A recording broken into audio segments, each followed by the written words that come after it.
Conseguir que en el país impere la verdad, que las funciones del Estado acrediten una acción beneficiosa para la democracia y no para tapar cualquier tipo de novelerías.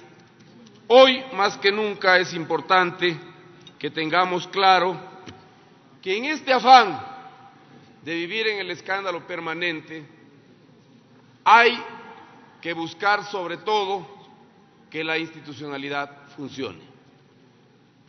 Quienes me antecedieron en la palabra, con un profundo conocimiento jurídico e inclusive constitucional, han sostenido la tesis de que este tipo de resolución, que nos lleva mucho tiempo en vez de tratar temas que realmente necesitan los ecuatorianos para resolver sus problemas, debería estar derivado hacia donde corresponde.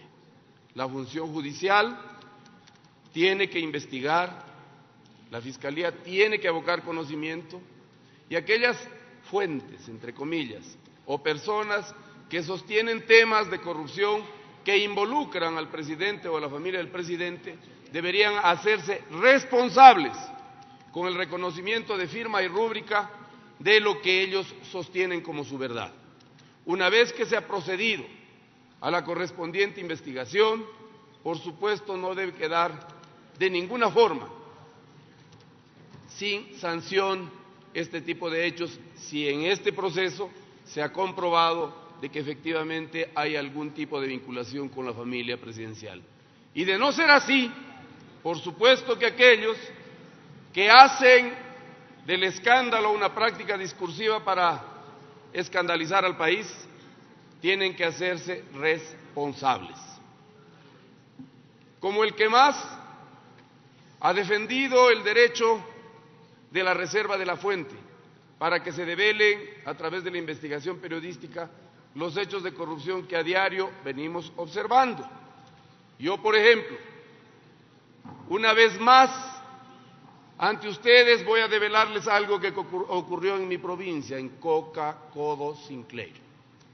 En primer lugar, quienes contrataron la ejecución de esa obra con el Estado ecuatoriano se burlaron de los derechos de los trabajadores. Hasta la presente fecha, ni siquiera han entregado las utilidades que les correspondía por mandato de la ley.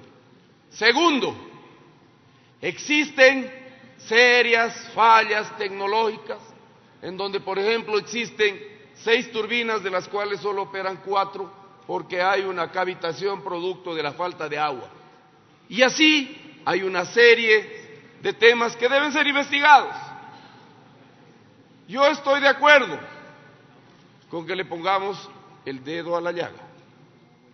Ahora le pido a Homero Castañer que además adicione en este proyecto de resolución el tema que tiene que ver con la responsabilidad ulterior del medio de comunicación que ha hecho una develación de investigaciones que pueden, como no pueden, tener el sustento correspondiente. Igualmente, perurgir como corresponde, nosotros tenemos la obligación de fiscalizar a las otras funciones del Estado. ¿Qué ha pasado con los 343 temas de corrupción o de informes de responsabilidad penal que el señor Contralor del Estado, a través del trabajo de esa institución, se han develado en contra de los derechos o de los recursos de los ecuatorianos? No ha pasado nada. Parece que aquí, en este país, la infiltración de la que fuimos objeto en los últimos años en las funciones del Estado y particularmente en la función judicial está rindiendo los frutos que quería. Hay que levantar la voz. 2 años y todavía no existe nada en concreto. Aducen los fiscales en el proceso investigativo que no tienen personal para poder ejercer su rol con probidad. Otros buscan cualquier tipo de subterfugio para buscar que el brazo de la justicia no les llegue. Lo cierto es que hay un aforismo popular que dice claramente de que enojados los compadres se dicen las verdades. Coca Codo Sinclair fue contratado bajo el régimen del señor Correa, y lo que dice este portal o este medio es de que precisamente en ese proceso parece que se desviaron fondos para gratificar a quienes estaban viabilizando el proyecto.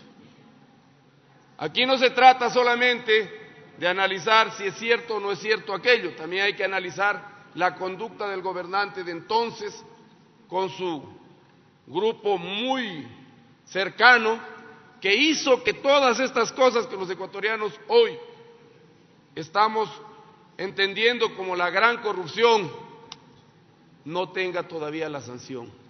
Señora Presidenta, señores asambleístas, yo he votado, como en muchas cosas, por las tesis de ustedes, aunque ustedes no lo han hecho.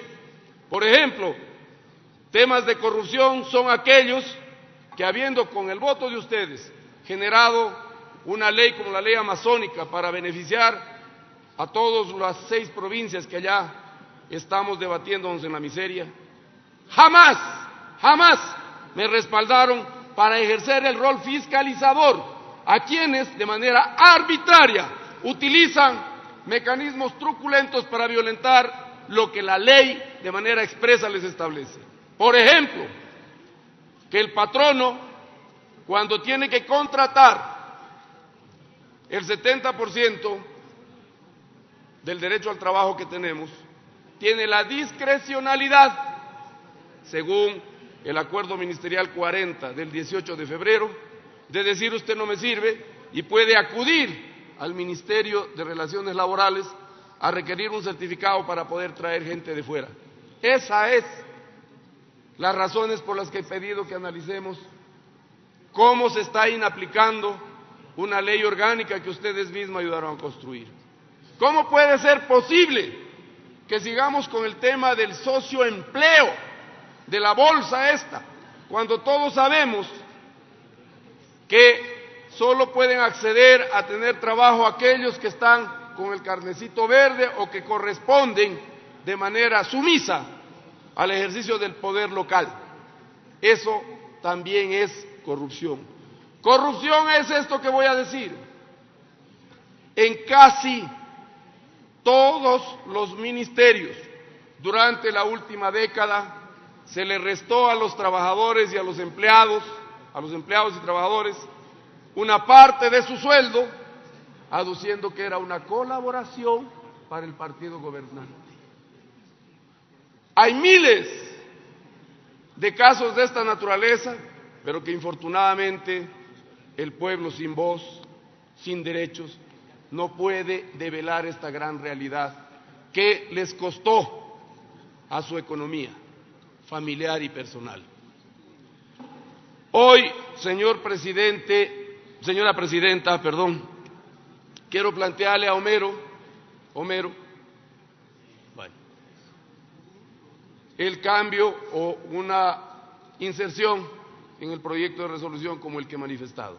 Nos ponemos de acuerdo porque yo creo que el escándalo debe servir para sacar resultados, no para dar discursos floridos e increparnos mutuamente. Lo que sí es cierto es de que este país está profundamente afectado por la corrupción más rampante de los últimos 40 años. Y no es precisamente porque las instituciones funcionaron de manera independiente, no, sino porque se inventaron formas para conseguir apoderarse del poder absoluto e incentivar la acción de la corrupción como una política de Estado. Tantos hechos de corrupción denunciados y ninguno sancionado. Tantos hechos mediante los cuales se violentaron los derechos que les asisten a las personas, los derechos constitucionales, persecución con recursos públicos, aprovechamiento inadecuado de los aviones con que contaba, o de la flotilla de aviones con la que contaba el presidente de la República, y no existen responsables. la preventa petrolera a precios ínfimos, el caso Zingue, y entre otros, cientos de temas, y ahora nos queremos poner del lado de la ley. Qué raro, ¿no? Qué raro. Pero es importante que ahora podamos obligar a quienes sostienen que tienen documentación probada, refrendada, que se hagan cargo de la responsabilidad ulterior que debe, sin lugar a dudas, generar sus aseveraciones. El escándalo no debe ser la tónica en la que debemos enfrentarnos o enfrascarnos los asambleístas. Esto le cuesta mucho dinero al país, para decir que la revolución ciudadana le hizo gran favor a los ecuatorianos. 70.000 millones de deuda. Ese es el gran favor. Versus 8.000 millones que teníamos antes. Mega obras con sobreprecios. Mi vía, la vía Lago Agrio Quito, vale, carajo, no sirve para nada. ¿Cuánto costó? Un ojo de la cara. Y nosotros hemos generado todo ese dinero para que ahora vivan cómodamente. Con dinero, claro que sí. La prueba, vayan a pasear ustedes hacia Sucumbíos, esa troncal amazónica que estaba financiada con el excedente del precio del barril de crudo, que ustedes en Montecristi, con aliados y todo, se llevaron. Es un derecho adquirido de los amazónicos. ¿Acaso la Constitución no consagra el derecho adquirido como una fuente de derecho? ¿Acaso no es eso? ¿Y por qué lo hicieron después, pues? Si no era una preasignación, pues. Hubo silencio cómplice. Hubieron aliados que le despojaron a los ecuatorianos de sus derechos y ahora tienen la obligación de corresponsabilizarse de esos hechos, porque de ninguna manera, al menos los amazónicos, nos hemos olvidado de esta lamentable situación en la que nos han sometido. No tenemos para tapar huecos. Le preguntamos al ministro de Obras Públicas y que 7 millones o 10 millones existen para hacer bacheo, cuando teníamos recursos para ampliar la red vial amazónica, que era el excedente del precio del barril de crudo. En este momento vienen a ser $4 por barril de crudo. Por eso es que a mí me molesta que hoy digan que son los adalides de la lucha contra la corrupción, aquellos que nos sometieron en la más profunda corrupción histórica que ha tenido el Ecuador. Hoy, mi querido asambleísta Homero Castañer, quiero hacer una inserción a su proyecto de resolución con el mayor de los deseos de que se transparente lo que ustedes sostienen y lo que sostienen los del otro lado. Ventajosamente, hoy en día existen elementos tecnológicos para llegar a la verdad. Lo que no existe es una voluntad de quienes tienen que administrar justicia y que le están en deuda. Y nosotros debemos empezar a fiscalizar a esa función del Estado que fue permeada, que fue infiltrada por aquellos que no quieren que se sepa la verdad. Muchas gracias. Era la intervención